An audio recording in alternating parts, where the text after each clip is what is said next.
আমের সিজন আর বাঙালি বাড়িতে আমের কোনো রেসিপি হবে না সেটা তো কখনোই হতে পারে না। তাই আমিও ঝটপট নিয়ে চলে আসলাম আমের আচার করব বলে। মানে আমি না, মা করবে, আমি জাস্ট একটু হেল্প করে দিচ্ছিলাম নামে মাত্র। এখানে আমগুলোকে কেটে মা সিদ্ধ বসিয়ে দিয়েছে, এদিকে গুড়টাকেও খুব ভালো করে জাল দিয়ে নিচ্ছে। আচারে মশলা দেওয়ার জন্য মশলাগুলোকেও ভেজে নিয়েছে। ওর মধ্যে ছিল শুকনো লঙ্কা, তেজপাতা, মৌরি আর জিরে। তারপর সেদ্ধ করা আমগুলোকে এই গুড়টার মধ্যে দিয়ে দিয়েছে।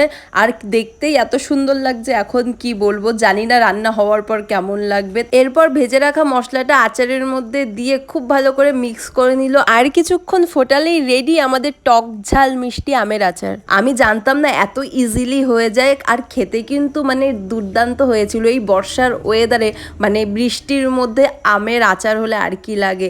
আশা করি তোমাদেরও জিভে জল আসছে। আর ভিডিওটা তোমাদের কেমন লাগলো অবশ্যই কমেন্ট করে জানিও। আজকের মতো টাটা, বাই বাই।